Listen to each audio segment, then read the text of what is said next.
I'm Udo Sechtem from Stuttgart in Germany. We are at the ESC here in London, and we're going to talk about cardiovascular imaging in women. And I have two guests, Professor Leslee from Atlanta in the USA and Professor Bernhard Gerber from Louvain in Belgium. Leslee, what is the problem with diagnosing cardiovascular disease in women? It's so prevalent. Is there a real problem? Well, it's a difficult diagnostic challenge. First of all, the symptoms in women are more atypical, not the typical exertional angina for the most part. And the second problem is that they quite often have a very low prevalence of obstructive disease. So our common approach, which we have done historically, is to identify women or men with obstructive disease. And we know for decades of data that women more often have non-obstructive disease. We also know that they have a very different risk factor profile, much more likely to be diabetic, much more likely to be obese. And in many cases, our common risk factor scoring systems or our global risk scores don't work well in women.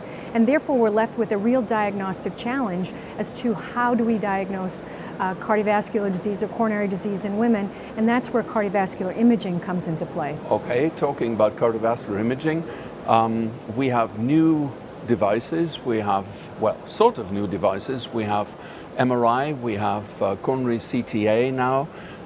Where do you think, Bernhard, these modalities come into the game? Well, both modalities have excellent diagnostic accuracy, and both can be performed very easily in patients who are unable to exercise. CT is an excellent technique with a very high negative predictive value, and it can does very well rule out coronary artery diseases in patients where there is doubt about the presence of coronary artery disease. Which may be especially helpful in women, because we just heard that they have often non-obstructive disease, so that relieves the anxiety burden. Exactly. And MRI is a technique which has been shown to have higher diagnostic accuracy than SPECT in the CE mark study, and it allows to very well see the microvasculature, and it can therefore diagnose diseases of the microvasculature, and it can also provide additional diseases which could explain the chest pain in women. Okay, so you would use MRI and CT often in women. Does that depend on the age of the woman?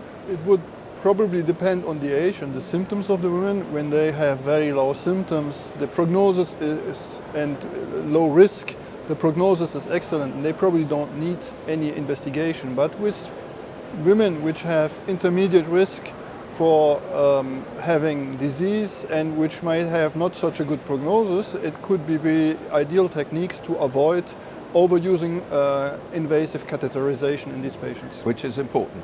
Leslee, you introduced today a friend of yours who had chest pain, who was young, and the audience was quite divided, I think, in the approach to the patient. What would you tell our audience? What should they do with such a lady in her early 40s who has chest pain?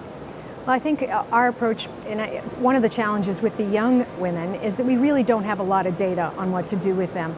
We actually published a trial a couple of years ago in such a low-risk population, where we randomized women to receive a cardiac imaging modality, specifically myocardial perfusion SPECT, as compared to the exercise ECG, recalling that these young women are largely more functionally capable than an older woman. And so what we want to maximize that is then the results from that trial showed that exercise ECG was equally effective in terms of 2-year prognosis as compared to myocardial perfusion SPECT. So we generally start with an exercise ECG and selectively do imaging based upon the findings of the exercise ECG. So if it's indeterminate or if it's abnormal, then we go on to an imaging modality. And that's generally our approach. It was based upon this trial that we published a couple years ago.